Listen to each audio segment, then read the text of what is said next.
মামুন, এ কি করছো? ভাবি, শুধু শুধু একটা বার তুমি আমাকে সময় দাও। হ্যাঁ, আমার অনেক দিনের শখ ভাবি। না না, এটা কিছুতেই সম্ভব না। হাত ছাড়ো, হাত ছাড়ো বলছি। কেন সম্ভব না? একবার ভাবুন তো, 15টা বছর চেষ্টা করেও সন্তানের মা হতে পারেননি, আর আমি আমার নিজের ঔরসজাত সন্তান আপনাকে সারা জীবনের জন্য দিয়ে দিচ্ছি, আর আমার জন্য এটুকু করতে পারবেন না? না না, তোমার ভাইয়া জানলে। আরে ভাইয়া জানবে কি করে? ঠিক আছে, আমি আপনাকে জোর করব না। ঠিক আছে, পার। আমি একটা সন্তানের জন্য আমি সব পার। এই তো, এই তো লক্ষ্মী ভাবি। ভাবি,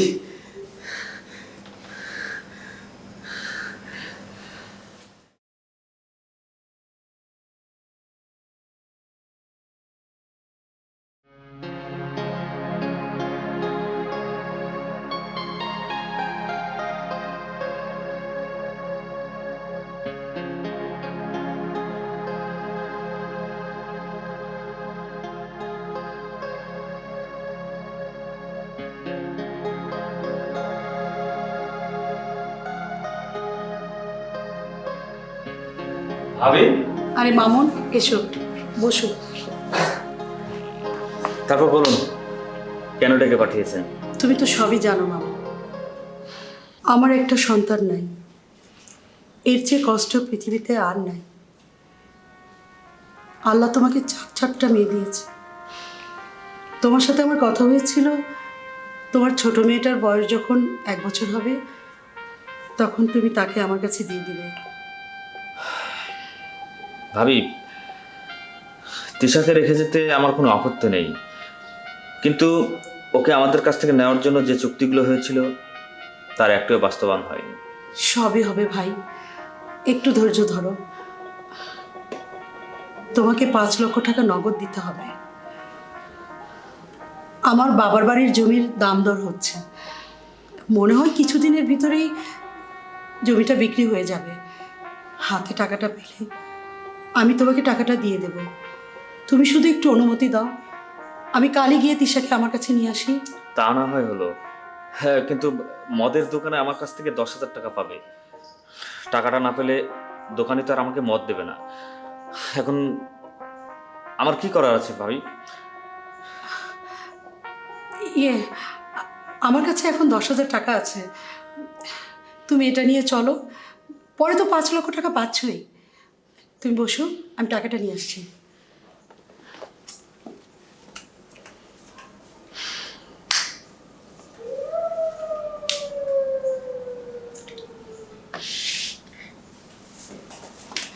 মামুন, এই যে।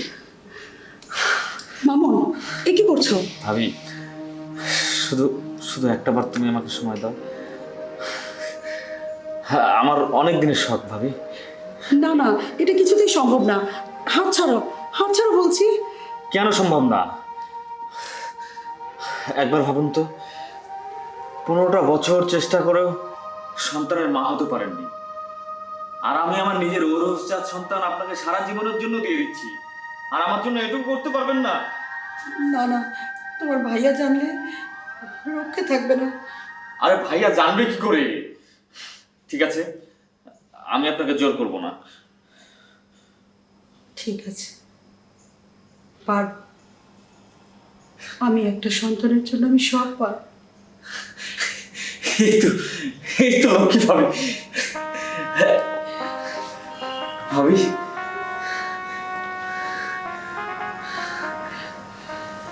মামুন, তুমি এই অসময়? ভাবি তো আমাকে অসময়ে রেখেছিল। তোমার কাজ শেষ হয়েছে?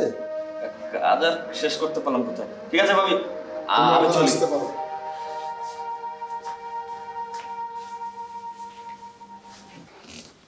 লিমা, তুমি সন্তানের মোহে পড়ে কোনো পাপ কাজ করতে যাচ্ছ না তো? আমি একটা সন্তানের জন্য আগুনে ঝাঁপ দিতেও প্রস্তুত আছি। দেখো লিমা, মামুন কিন্তু ভালো ছেলে না, ও চিটার, বদমায়েশ। নেশাখোর। আমার ভগ্নিপতি হলেও ও কিন্তু খুব খারাপ ছেলে। আমার বোনকে ওর সঙ্গে বিয়ে দিয়ে আমরা পদে পদে ভোগান্তি ভোগ করছি। তুমি খবরদার, ওর কোনো কথায় তুমি রাজি হও না, তুমি কিন্তু ভুল করবে। আমি সবই জানি, তুমি আমাকে এর আগেও বলেছ, কিন্তু আমি কি করব? আমিও যে মা হতে চাচ্ছি, আমার একটা সন্তান চাই। আমি একটা সন্তানের জন্য আমি যে কষ্ট পাচ্ছি সেটা দেখছো না? শোনো ময়না পাখি, তুমি একদম ভেঙে পড়ো না। আমি এই যে হাসেম বাবার কাছ থেকে একটা ঔষধ নিয়ে এসেছি। হাসেম বাবা বলেছে এই ওষুধটা এক ফোঁটা যদি তুমি খাও তাহলে আমরা সন্তানের বাবা মা হতে পারবো। বিশ্বাস করো, অবহেলা করো না। বাবা বলেছে কিন্তু, তুমি একবার চেষ্টা করে দেখো, মন খারাপ করো না।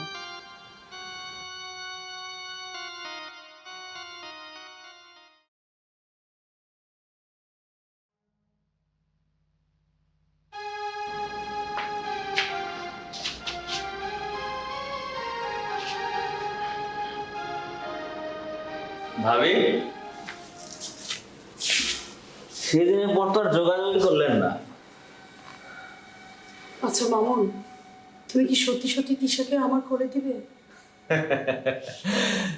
আরে সেই জন্যই তো বারবার আপনার কাছে ছুটে আসি ভাবি, আপনি বোঝেন না? আমাকে ছুঁয়ে কথা দাও, আমি তোমাকে সব দিতে রাজি আছি, কিন্তু তিশাকে আমার করে দিতে হবে। এই তো লক্ষ্মী ভাবি আমার লাইন এসছে।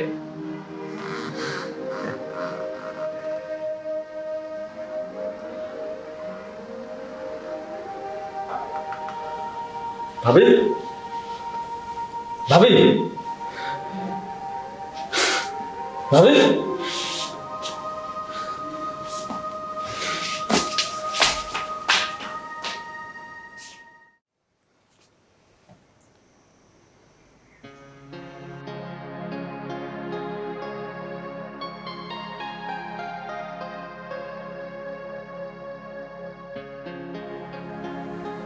শাশুড়ি, একটু শ্বাস নেন।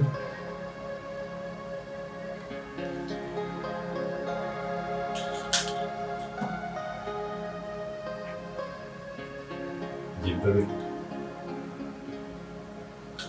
আচ্ছা, আপনি কি বমি বমি করে? হ্যাঁ মাথা ঘুরাই? হ্যাঁ, চোখে খুব ঝাপসা দেখি। কেমন দেখলেন ডাক্তার? খুশি সংবাদ, হ্যাঁ? আপনি বাবা হতে চলেছেন। কি বলছেন আপনি?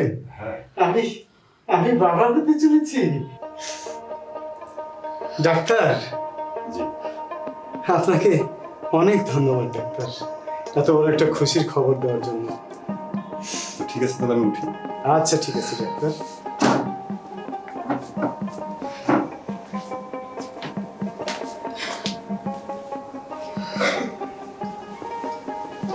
মা, বলেছিলাম না সব আল্লাহর ইচ্ছা।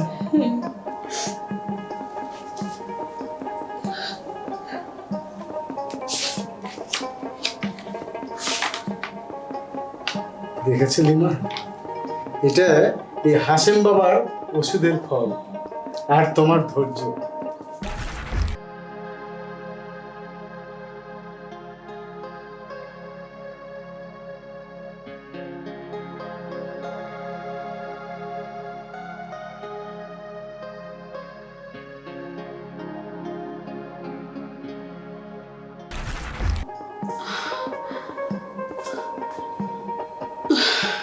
দেখলা, আল্লাহ মনের আশা পূর্ণ করে দিল আমাদের। সব আল্লাহর কুদরত। আবার কাঁদছো কেন? এখন তো আবার বলবা যে এটা আমার খুশির কান্না।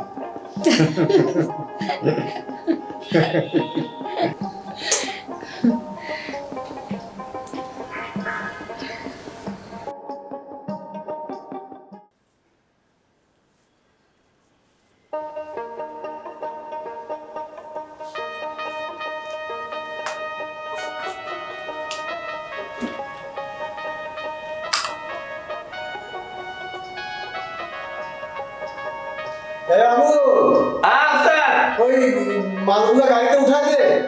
উঠাইতেছি আচ্ছা ঠিক আছে। কই লিমা, এখনো সাজগোজ করছো? হ্যাঁ, ওই কালকেই তো ঈদ, সবার জন্য কাপড় চোপড় কি নেওয়া হয়েছে?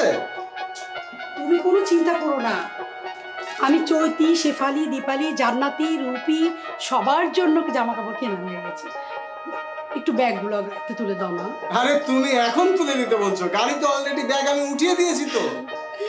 থ্যাংক ইউ, চলো যাই। আচ্ছা ঠিক আছে, চলো।